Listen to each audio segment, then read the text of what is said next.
appreciate the opportunity, being able to be at the first dinner of your first year of this event. And the idea of big ideas is with us now. Actually, I really like either when things are going up a lot or when things are going down a lot. Because then there's times when you can cause change because people are trying to rearrange. Actually, I prefer when things are going down. Because I think of myself as having a real skill at trying to figure out how to do things inexpensively. And it's when things are coming down that people start to say, well, I've got to work together with other people in ways that I didn't have to before. So actually, I think we're in pretty good shape now that some of the economy stuff is in trouble to cause some changes that really wouldn't have if we were kind of floating around being a little bit more wealthy. Can we put the slides on? So I'm a geek. So I'm coming from the technology angle. And I was trying to think of sort of what's the goal out of this talk for me. One was to try to get those little buttons, all right? But more than that, is to try to offer, I think we're almost at the point from geekdom in this technology stuff to try to make something that you guys might be able to use. So it might be just by analogy, but hopefully we're actually further than that to go and say, no, it's not just a vision, but we're actually producing things that are concretely useful in your day-to-day world. But I'm not sure of that. But I'll give you a little bit of an idea of where we are. So I work with the Internet Archive. We're a nonprofit library based in San Francisco. And this is our new cool building. But our goal in life is to try to realize the great dream of Alexandria, universal access to all knowledge. Can we go and one-up the Greeks? The Greeks had this concept of all knowledge, encyclopedia, but they could only really gather it in one place, and you had to go and know the king and stuff like that in Alexandria to be able to go and see this stuff. But they can do amazing things by having so much material in one place, to go and have multiple cultural materials in one place. And you get things like Euclid and people that knew how big the earth was within 1%, that it was round, all these sorts of things, I think, large part because you had all this information. I think we can one-up the Greeks by making it so that anybody curious anywhere in the world can get to anything that's ever been published. All books, all music, all videos, all lectures, we have the capability now technologically, and I'd say even other reasons than that. Monetarily, it's within our grasp to achieve this. So what I'd like to try to do is try to convince you that this goal is possible. And I'm going to try to make that happen by going and saying, what's our progress? How are we doing on it? If you talk to people that are young, they say, so haven't this already happened? This is just Google, right? And it's like, no. But this is actually an achievable goal technologically, monetarily, and we have the political will to live in an open society. And that's probably the most rare thing historically. And I think it can be a great achievement. So I'm going to try to convince you that this is possible. And then I'd love to, if I succeed there, try to make it so that you say, okay, I can use this somehow. And then you kind of come back to me and say, but we needed to do this to actually be relevant to what we're doing. So the way I'm going to do this is going over each media type and to go over the sort of basic engineering questions of, well, how big is it? How hard is it? What are the political copyright issues around each of these domains? I'm going to start with basically like the Amazon.com website, the different media types, books, music, video. So texts. If you're going to say, I want to just get all the texts online, the first question is, well, how many are there? And they're about, the largest print library in the world is the Library of Congress, and it's 26 million volumes. And that's sort of the largest by far library. So maybe there's quite a bit more than that ever printed, but it's, maybe 50 million, maybe 100 million, something like this, different volumes. But that's sort of the scope of how big the problem is.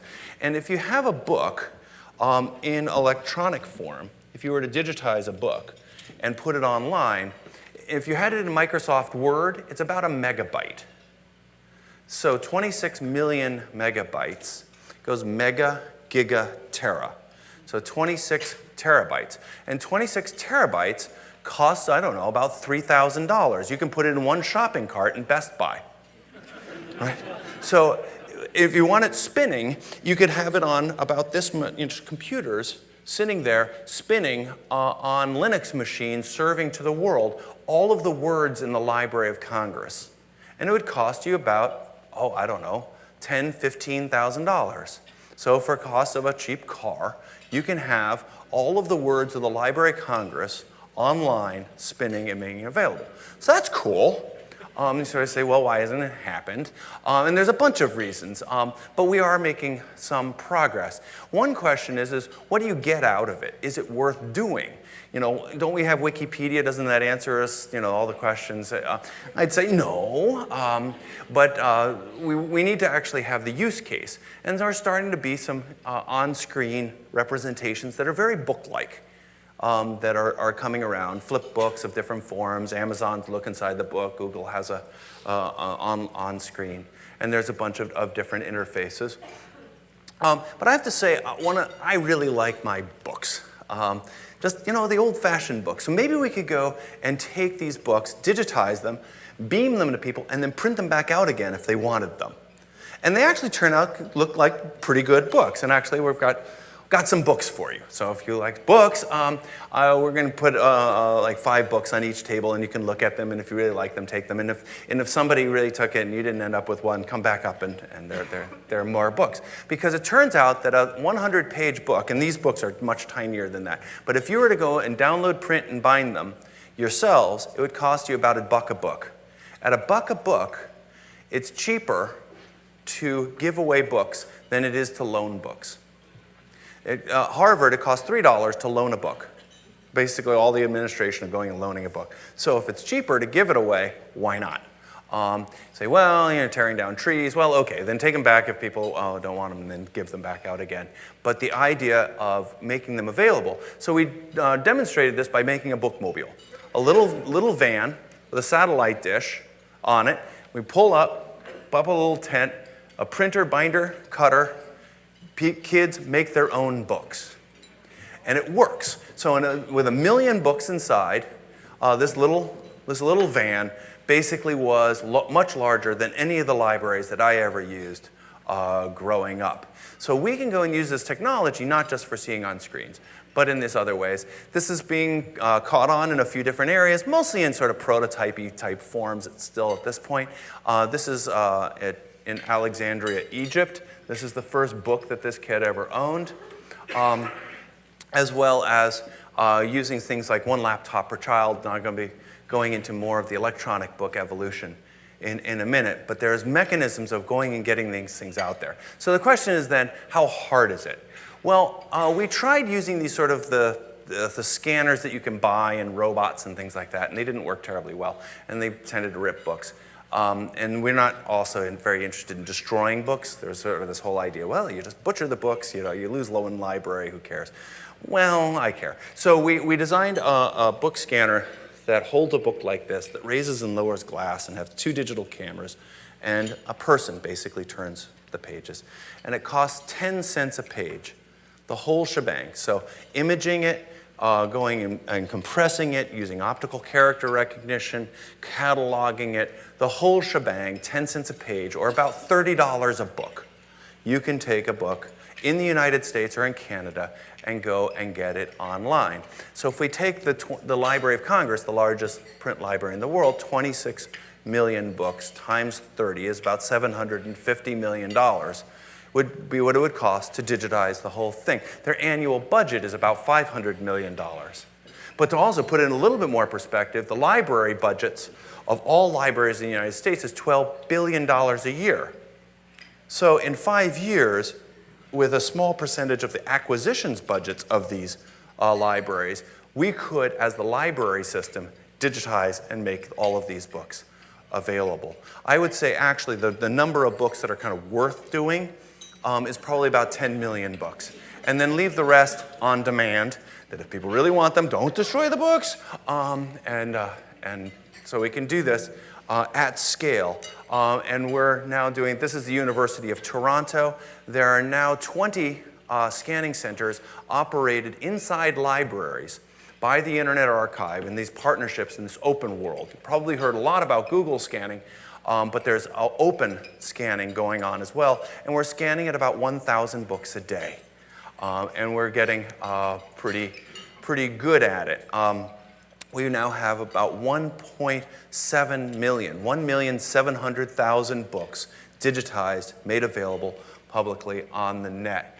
There's lots of different types of these materials. All of these are public domain, able to be downloaded, used, reused in all sorts of different ways. The Google project has got some problems because, well, they hoard it and they don't allow people to reuse it or go and use it for research purposes. There's problems in corporations owning the library systems, but this is in the open sphere. So the idea of making all these books available again technologically is quite possible. At the end of this, I'm going to go into some of the more of the copyright issues specifically around books. But let's go over audio and sort of go through all the different media types to go and say sort of how are we doing towards making things available. If you take the amount of audio out there, if you take all the discs ever, 78s, long playing records, and CDs, as best I can tell, there are only about 2 million of them. And that would take another couple shopping carts of Best Buy to go and be able to store all of this, but we're still talking not very much in terms of being able to have this stuff up online. It happens to be a very heavily litigated area, though. So going and putting this stuff up is problematic. So what we went to do is find areas that people wanted to have audio recordings up there. And it turns out there's a lot of things that aren't Madonna and that are very important to people, and they tend to be near the fringes, or things that are culturally important, not just commercially important. And so another area that we found great headway was in rock and rollers. The Grateful Dead actually has turned out to have a good model for us that I think we can learn a lot from. Anytime you go and talk to some of your university lawyers that go and say, no, you can't do anything, think about the Grateful Dead. So the Grateful Dead allowed their fans to tape record their concerts and trade them with other fans as long as no one made any money. So how many people have had a bootleg tape of the Grateful Dead? All right, okay, well, a few, okay. And that the idea that this could basically move around as long as no one made any money. And this tradition continued, and lots of bands copied this. When the internet came around, people were going and trading digital versions. And we went and said, as a library, we'd be willing to offer unlimited storage, unlimited bandwidth forever for free. And so we sent an email to this effect to this trading community email list. And they wrote back and said, we don't believe you. It's too big. But if you could do it, it would be our dream. The idea of having all of this material so that we could go and enjoy the bands that we enjoy, all of the concert recordings, we would love this. We said, okay, work with us. We'll try to do our side if you'll do your side. And instead of going and just saying that a band had this type of policy, we wanted somebody in the band or somebody to say, it's okay. And so this fan community basically were doing all of the taping, went to the bands and said, is it okay to post on Internet Archive? And between 1 and 3 bands a day have been saying yes. And it's been several years of this, and we have now 3,600 bands.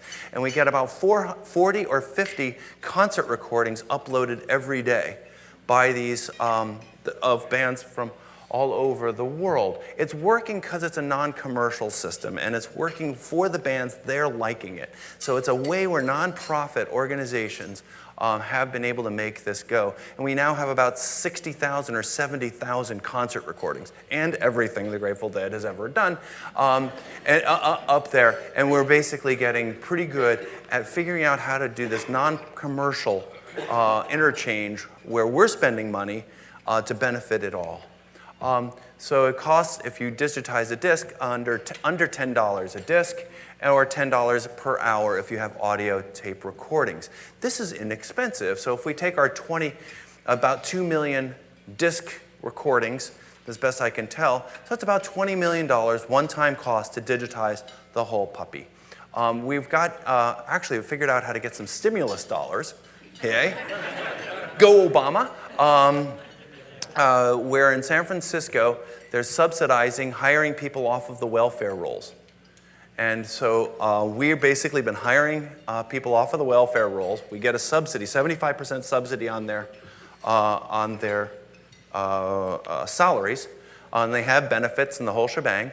And we're going to launch into digitizing long-playing records with a fanaticism, because it's what we have only until September of next year to with this program. So by the time the music stops, we want to have gotten through over 100,000 to 200,000 long-playing records. So, and we're also staffing up all of our scanning centers and digitizing more books. But if you didn't do that, it's about $10 a disc. And we now have about 400,000 items and about 100 collections on archive.org of all sorts of things, news recordings, all sorts of different kinds of audio recordings, a lot of things that are user contributed to the Internet Archive. And it just shows sort of how libraries can interact with communities that sometimes they're in real educational communities, but often it's not. They're in different kinds of organizations to be able to make this sort of thing come true. Moving images. Well, how many are there? Most people think of moving images, they think of Hollywood films. And there are only about 150,000 to 200,000 of that type of film. Theatrical releases of films are very expensive to make. About half of them are Indian, so Bollywood. But only a few thousand of them are out of copyright, and most of them are not available. Out of that 150,000, I don't know how many Netflix has, but it's only a couple tens of thousands. But again, it's fairly heavily litigated, so we've only digitized and made DVDs quality versions of about 1,000 or 2,000 Hollywood-type films available. What we've found to be much more fruitful is all sorts of other types of films that you wouldn't have imagined. So we work with a guy named Rick Pralinger, and he had all of those old films, the archival films, government films, old advertisements, all those social behavior films from junior high school. Remember that? When there was when the junior high school, when a substitute teacher, they'd wheel in the 16 millimeter and the guy with a little crew cut would talk about physics. Those, we have those. So this is a little snapshots for Are You Ready for Marriage? You know, all these sorts of things. And so we did digitize these and put them up for free. And they are incredibly popular. These things have been downloaded millions of times. We don't know why. Sometimes they're just using them as wallpaper in clubs. Sometimes they're going and mixing them up and making new things out of them. Some people are trying to understand themselves in a moving image generation and going and taking a lot of materials from our collections and making them more broadly available and making them so that they can be reused is incredibly important. And so we found that it's very inexpensive to do this, and it's been very popular. There are lots of different kinds of movies now that have been put up. It's very inexpensive. It's basically $15 per video hour to take old videos and put them up. And also, I don't know, we're videoing this. What's going to happen to this? I don't know. Mostly it just ends up on a tape someplace in a closet. But putting these things up online is very inexpensive, and you need any help, we'll do it all for free. So the idea of getting these things up and out there is quite possible. The idea of doing all of television is also within our grasp. So if you take movies, so there are only 150, 200,000 Hollywood films. There are about 2 million 20th century films that were made for any kind of public distribution. But television just keeps reaming the stuff out. As best I can tell, there are about 400 channels of television, original programming of television, and around the world. And we said, at least let's hit the record button. And we could afford, starting in the year 2000, to record 20 channels, 24 hours a day, DVD quality. It's a very big TiVo box. And it turns out to just not be that expensive if you sort of just try to keep your costs down and just do the recordings. And so we had the whole 9/11 thing sort of before the planes went in and could go and document the world's reactions. I think that we're now starting to understand that news comes with a point of view. CNN was saying that people in Palestine were dancing in the streets. Were they? Well, let's look at Palestinian television. So go and look at it from multiple points of view. And television is very difficult to quote. And if we can't quote and go back and do compare and contrast, how are we going to go and have an... Only Jon Stewart really is doing the research that we should be doing every day in our classrooms. And it's because we don't have the source materials, and there's a lot of hemming and hawing about copyrights and such. But we have, I think, enough room in the nonprofit world to take moving images and make it so that there can be critical thinking about these materials by going and recording and making these things available. So we're off digitizing these, but it's not publicly available. It's just mainly a cost issue for us to go and make at least the television news from around the world available on the net. The costs are quite low, $15 per video hour. We have tens of thousands, now actually now a couple 100,000 videos, 1 million hours of television that is there as raw resources for basically you guys. We basically been investing in this for now almost 10 years. The idea is to bring this to research and educational community. So it's lots of materials, all the way from daily news, because we're free hosting for places like Democracy Now! That doesn't go and think that they're going to make money on selling rights issues beyond. They just want their words out there. We think that's the right thing to have happen with PBS, but PBS hasn't really sort of dawned on the idea of trying to get embracing internet distribution in the ways that some of the more Pacifica type of news organizations have. So moving images is within our grasp to go and make everything available. So I've been trying to go through media type by media type and say technologically and in many ways rights issues, we can get a long way there for the rights issues, at least for preserving, making closed access for educational use, and often we can make broad use. Software is a newer medium, and it's, as best we can tell, there are about 50,000 software titles that have ever been put out on media. They tend to be in personal collections, and they're some of the best of the archivists out there. The gamer community is really good for keeping the whole things up and running. Large institutions are doing a terrible job. They sometimes get these donations, like Stanford got a donation of about 29,000 software titles, unbelievably great, but they really see it as their job is to preserve the boxes, and they're not really going to work very hard on trying to keep the floppies or the software alive, because that would be, I don't know, maybe too hard or something, or not interesting. But I think that's too bad, that I think we really need to try to keep the bits alive in the sort of creative new software, CD-ROM, type older things, but now internet content. What we're probably best known for is starting to archive the web.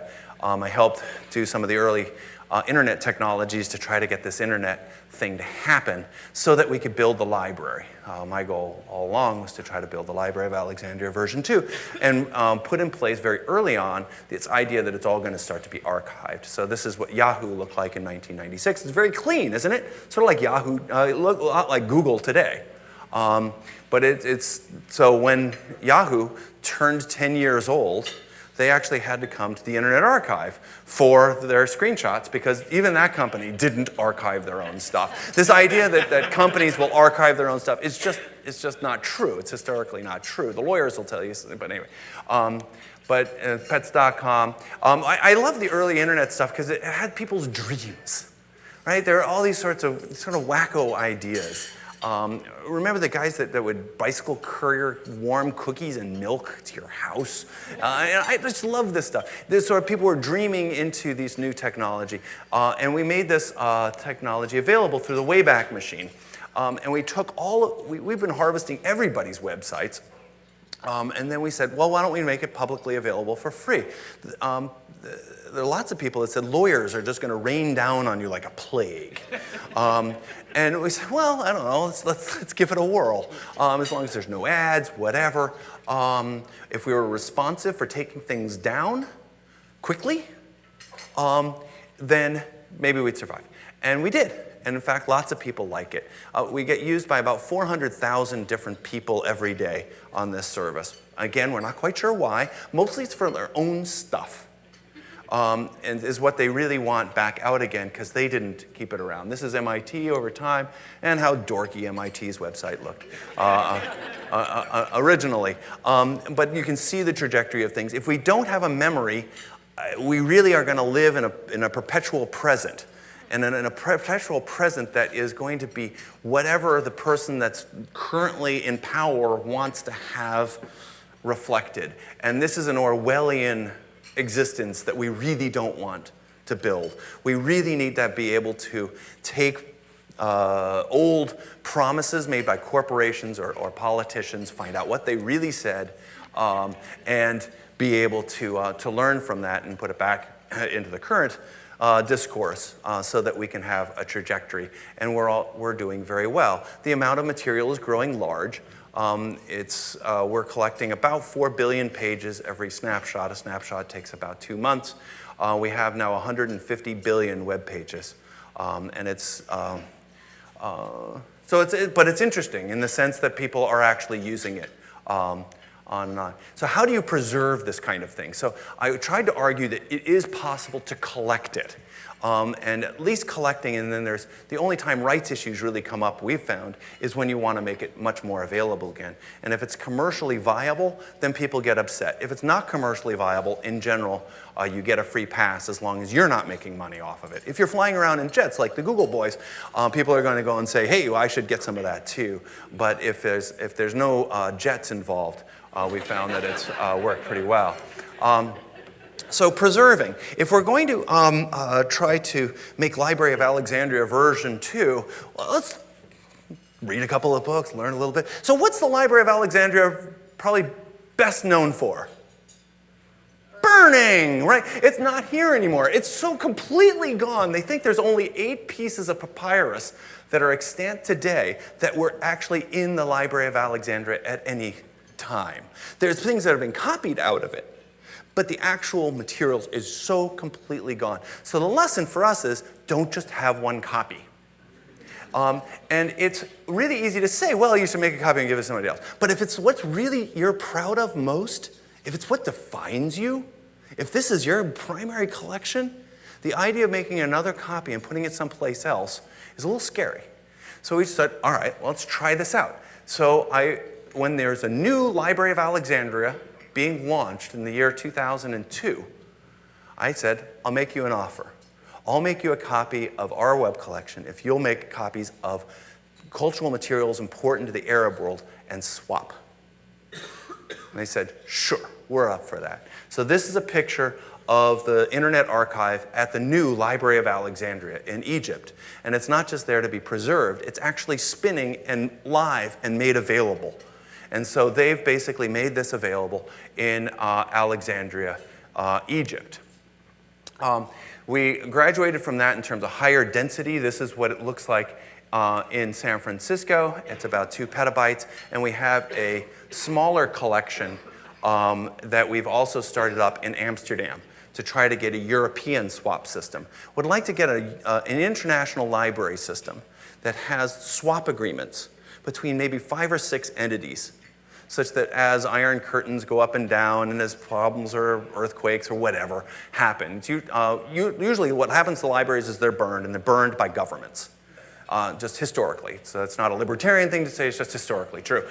So you basically want to go and have copies in other places such that when when the civilization comes kind of back and the politicians say, oh gosh, sorry, but it's already gone, then you'd basically be able to recover at least the past from the other copies from around the world. And so this swap system we're trying to build up. But we're trying to move the technology forward enough to be able to do this. And one idea that we had was to make computers out of shipping containers that could sit outside. So if you want to know how big the World Wide Web is, it's 20 feet by 8 feet by 8 feet. You're looking at it. That's the World Wide Web. That's the Wayback Machine. It's sitting in Santa Clara. You can go and see it. Inside of it is computers and there are disks and blah, blah, blah. But that's what's answering those 400,000 people's questions, or about 500 queries per second on a 3 petabyte data set. And that's sort of the scale of the of the Wayback Machine, and that's what it looks like. And you can pick it up and move it, which is probably going to be handy at some point, given that it's Sun and now owned by Oracle. But anyway, so the idea of actually having some mobility on this, we think, is important. So the idea that you can actually go and have incredible collections of cultural materials within tiny organizations like ours. We're foundation-funded, government-funded with contracts. A lot of our money comes from those 10 cents a page things with these libraries and foundations. That's how we support ourselves. We're about $10 million a year, so we're a bargain. But we can do all of this with partnerships to be able to get this sort of thing done. But the library system right now is at a crossroads. We could really implode, or it could really grow into the digital age. And I kind of wake up on two sides of the bed, in terms of figuring out what's going to happen out there. The biggest influence of what's going on right now is the influx of a few major corporations that are starting to own whole content sets. So if you take LexisNexis and Westlaw, they own law in the United States. It's the only thing, if you're a lawyer, you learn from. Elsevier pretty much owns journal publishing, and they're just ramping up the prices. And there's reaction movements like the Public Library of Science, but they're coming about after a monopoly has been put in place. In books, the two real dominant factors are Google and Amazon, and they're aggregating libraries and publishers and pushing them out of the way and having dedicated devices. And this is, if we let this now happen in books, we'll probably see the same types of things we saw happen to academic journals, which is singular corporate control. And with singular corporate control, you get all the sort of bad nightmares that we were raised on. And so I think there's a reason to not do this, but it does require organizations that don't typically do technology to start doing technology, and it's ones that are in the open sphere. And I'd like to bring up sort of what we see kind of going on. This is now moving into the policy that I tried to argue it's doable technologically to do this whole thing. It's doable within our budgets, within the foundation, within the library world, within our educational institutions. It's not that big a deal. But we're still not doing it enough to really compete. What's going on in the library system is it's going from local control to central control. This is the information systems that are going, as we go digital, it's really collapsing down to a few corporate players that are controlling what's going on. It's going from local to centralized. It's going from diverse such that every library is starting to look the same. They used to be very different from each other. No longer. They're the same information services offered in lots of different places, when basically librarians are reduced to customer service representatives for those corporations. And one thing that I'm really scared about is the move from a rule of law to a rule of contract. That people are signing up, libraries are going and signing away their rights, even to the public domain. So the libraries that went and participated with the Google scanning projects went and said, yes, it's public domain, but we'll not release it in any kind of bulk form for decades and decades and decades and decades. And they didn't have to do this, but they did it because of, I don't know why, actually I think it's a bad idea, but they did it because, and they could do it, giving up the public domain, giving up their public mission by contract. So is there a future for books? I think so, and I think it's modeled somewhat on what happened with the web. The web, I think, is, in our generation, one of the great ideas in terms of building a distributed infrastructure.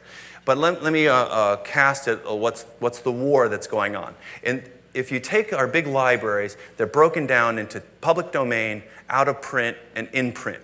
So the in print is commercially viable stuff. It's only about 10% of all books in our libraries. Out of copyright is about 20% of our libraries. And we're doing pretty well on that front. So if a big library, if we went for the Harvard-sized library available to everybody in any country, is about 10 million books. So 2 million books is out of copyright. 7 million books would be out of print, and 1 million books in print. That would be a really good honkin' library for research K through 12 and undergraduate research libraries. We're doing pretty well on the out of print, right? We're at about 1,700,000 now. And maybe, you know, we have to go and get some more different kinds, but we're doing pretty well there. The in print, the publishers are starting to come on board. What's going on right now, this whole Google thing that you probably heard about, is really a war about out of print. Is one corporation going to control it? And we think there's a possibility to not have that happen, but it may go through the courts in such a way that it's going to be very difficult to dislodge once you have a monopoly. But we're trying to build a good alternative. And to go and say what that alternative is a World Wide Web of books. What I'd say the World Wide Web, we've really gotten good at universal access to free stuff. If you've got a model where giving something away on the web works, the web works great for you. The Wikipedias, the Internet Archives, the Grateful Deads, it's actually working great for you. But it's universal access to free stuff. It's not universal access to all knowledge. What we're missing is being able to buy things on the net, digital files, and we're missing ability to lend, which is the traditional way that libraries have worked. So can we get readers to talk to search engines, libraries, and booksellers so that we have universal access to the whole darn thing? I'm going to step you quickly through something that's young in this area, but I think could be very, very important, and I could use your help. Let's go and take a bunch of readers, have search engines. Did you notice that was plural, search engines? Anyway, multiple search engines that can then borrow books that are in copyright but out of print from libraries and buy books from multiple publishers without centralized control. The first, we went and demonstrated this with one laptop per child, where one laptop per child would go to a search engine, open library, find that the book is available from the University of Toronto, and download and borrow it. Cool. So there's no Amazon, no Google involved. And now they're in this new form of EPUBs. There are all of our books available in this way. Kindle. We went and showed that on a Kindle, you could go and contact a search engine because it has a web browser in it. At least in the United States. They turned it off in Europe. They go and get to a search engine and then go and download a book from a publisher, again without going through Amazon. And then you could read it on your Kindle. Pretty cool. So you could then use, this is a Sony reader, but the same kind of general form factor, to be able to go and do this using these new protocols and buying books from publishers. Showed on an iPhone, actually going and buying a book from O'Reilly and going, entering your credit card and being able to then read a book. Again, sort of trying to make it so that we're not going through a few central entities, we're having a worldwide web of books that include commerce. One thing I'm particularly excited about is there are these devices. This is a picture of one for blind people, or those with dyslexia, to the point where they're print disabled. If you are registered with the Library of Congress, then we've reformatted all of our books, not just the publicly available public domain books, but in copyright and in print books, such that those can be downloaded to these devices. So we've now made more than 1.7 million books available to the blind. I think it's actually kind of cool. It's maybe social justice that the world's best library is now available and will be really, in the beginning part of next year, kind of rolled out for real to those that with print disabilities. So now those are available to the world because there's a copyright exemption that allows us to do that. What I'm probably most proud of in this system of BookServer is a lending model. If we can go and have our educational institutions go and say, yes, we can lend, and let's go and make it so that if two readers go to a search engine, find that they want to go and collide and borrow the same book, they only get one of them. So if only one of those at a time gets it. And it requires this digital rights management that's completely awful and crufty. But it's very analogous to what happened if you can get the book, and then I get it back. And you can get the book, get it back. and one would then be in circulation. And we're using the same digital rights management technology that the publishers use for their in-print technologies. So if it's good enough for things they're making money out of, it should be good enough, please don't sue us, for the things that you're not making money from. But it then has a role for how libraries can work, where they can go and make these things available via lending through the book server protocols. It doesn't, again, no centralized control, and it's a mechanism of having the nonprofit sphere participate without going and having it all in one place. So we basically demonstrated lots of readers going to different search engines, different libraries, and different book publishers. And the idea is to try to get universal access to all knowledge, not just universal access to free stuff. So all of these different, whatever way you want the materials, if you're a bookmobile user, if you're electronic user, in all sorts of different ways, you can go and have that same that we had when we were growing up, when you walked into the library the first time and you just saw, wow, look at all that stuff. I can have all of it. I can read any of these books. How do we have that happen for the next generation with some of the same basic open principles and lack of censorship that we grew up with? So book server, on top of the technological ability to go and digitize and make these things available, I'm hoping is the other last piece required to make universal access to all knowledge come true. I think it's the opportunity of our generation. The last generation put a guy on the moon. Right? That's going to be remembered for centuries. I think that our generation, one of the great things that we can do that would be able to be looked back on is if we achieved universal access to all knowledge, it could be one of the greatest achievements of humankind. Thank you very much. Yep.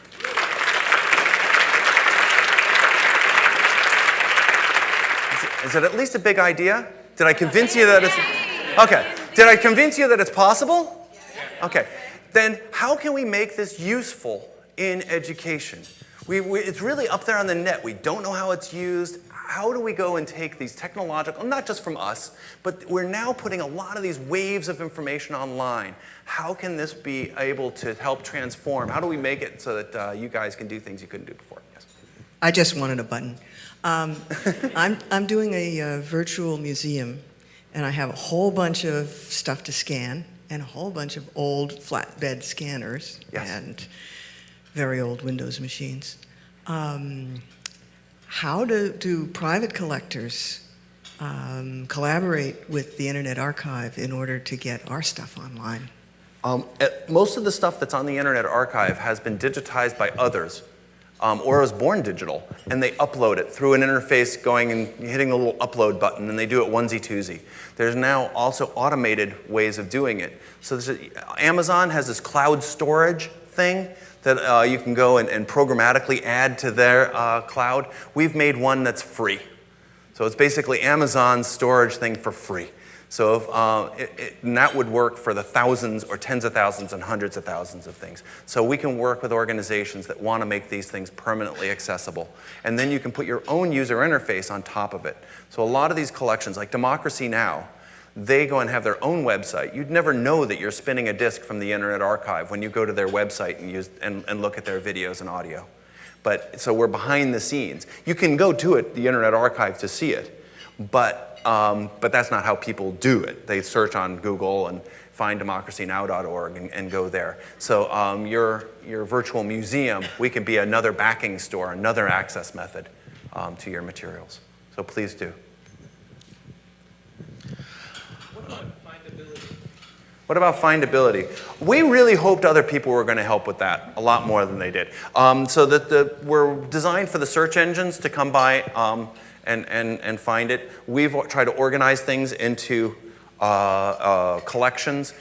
There's reviews. There's all sorts of things that are sort of like a kind of Amazon-less. But I'd say we're still really not there. We've started investing in a site called openlibrary.org, which is, the idea is to have one web page for every book ever published. And that site is getting about 250,000 users every day. And so it's starting to catch on, but it needs a lot of help. It's like a Wikipedia of books. So I think we still need help there. And our stuff is all meant to be skinned so that you could go and have other groups go and put in their user interfaces on subsets. But it hasn't happened as much as we'd like. But the archive.org is getting 800,000 users, and it's not because a day. And I'm not sure it's because that many people know that they want to get something from archive.org, but they're getting something from archive.org because somebody else helped navigate to it. So it's somewhat happening, but given that there are very few people here, I don't know, 20%, 25% said that they use archive.org. Many more of you probably have used it, you just didn't know about it. And that's part of our strategy. You are putting textbook companies out of business by this. Have you had a lot of cooperation with textbook companies digitizing their textbooks and such? I don't think we're putting them out of business. We don't have their textbooks online, really. We're just trying to get this lending thing going, and that'll just be for the out-of-print. So the in-print materials, we're going to stay away from so that they can try to make some money. But I would like to put them out of business. But I think that would be by going and having open source, collaborative building of textbooks, and more interesting textbooks than what I grew up with. Things that are, so I don't think we're quite having that effect yet. And we're not getting any pushback, no. We're not seen as relevant. Yes? Conceptually, is there a boundary between a low budget indie film and a whole movie in terms of what you would choose to archive? We'll choose to archive anything that somebody cares enough to try to put in the archive. So we'll take anything. And we're starting to look at doing home movies. There's Home Movie Day, things like that. So archives and the internet, I think, is shifting from published material from on high to being much more personal. We're working with the Mormons on doing family genealogy material en masse. So I think the internet really is an opportunity to have very personal relationships with things. Like that book, that out-of-print book, that Power of Positive Living, that was my grandfather's book. And I only have one copy of it, and I have 2 kids, right? And yeah, it's probably out of copyright, who knows, it's sort of, but, who has the rights? So going and having these things available to us, I think has a very possible personal connection, and having people relate to what's going on out there. And not only just being able to read, but being able to publish your own materials, your own home movies, your own Flickr photos, and have them live past, GeoCities just turned off. And GeoCities was one of the first homesteading Flickrs of its day, and it's turned off. No corporations last. They don't tend to last very long. As educators start to make changes and innovations like yours, they're going to come to grips with the challenges of private ownership and policy issues that you've probably run against. And I'm wondering how you're working with the policy world to change copyright policy and also to give special attention to the public value of what you're doing. And how are you working with policymakers and copyright law? So, being a geek, I really never would have thought that this would be a big problem. There's a book called Libraries of the Future, written by these brainiacs from MIT in 1963. It was Edwin Land and Marvin Minsky and all these folks. And I finally found it. It's out of print, but not out of copyright, so I actually had to get out of a rare book and get it online. And anyway, so there's the copyright issues about that particular book. But I went and searched on copyright in it, and there's only one mention of it, and it was on its copyright page. That they didn't see that coming. And it's because it all changed in 1976, when we basically screwed up our legal system by rewriting copyright such that everything became copyrighted, whether you wanted it or not. So what are we doing about it? I'm on the board of EFF. I'm on the board of Public Knowledge, which is a public interest group in Washington, D.C. But we're not being terribly effective. It's gotten a lot better since the Obama administration in some of our core issues, not in others. At least the Justice Department started antitrust against Google around the book steal. And I think that we had something to do with with causing that just by getting a lot of attention.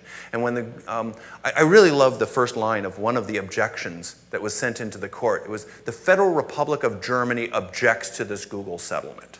It's like, yeah, when a country, this isn't like a publisher association or the library, no, the country objects. Then you were starting to see some people starting to take some notice at the policy level. But I'd say we're slowing down the pendulum, but it's not swinging back yet at the real law area. But people have changed already. Kids have changed already. They're expecting it there. And every year that goes by, without having the good stuff online, we're going to end up with kids that are going to be brought up on whatever crap they have access to. And that's frightening. So if we let 10 years, 15 years go by as we sort of hand-wring and say, oh, well, I'm not allowed to do anything, what am I going to do about policy? We're going to end up with a generation not remembering what it's like to get to the good stuff from the 20th century libraries. We could lose the 20th century, and that's not a good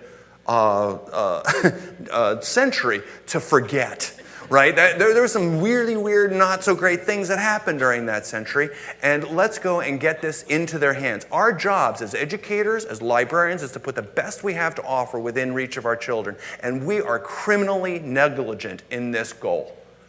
We have been keeping them away. They have turned to the internet. They are not going into the libraries and reading it. They're getting whatever they can get off of Wikipedia, and it's not the best we have to offer. We've got to get it online. And the way we get it online is by being a bit ballsy, by going and saying, yes, bad things could rain down from the heavens, but probably not. And we have to go and make it available.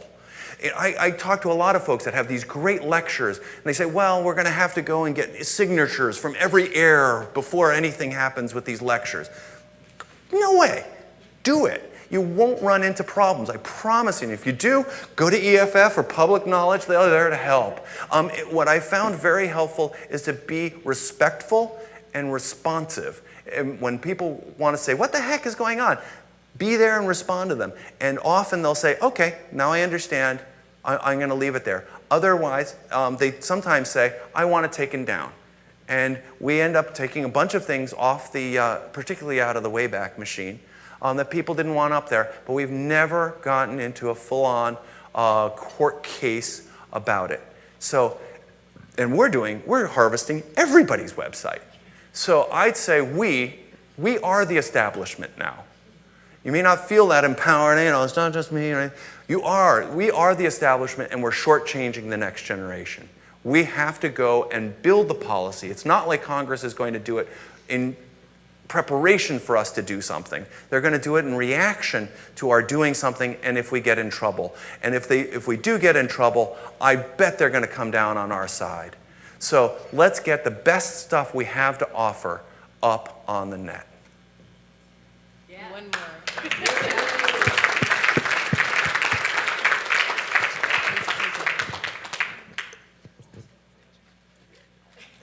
Am I done? Thank you.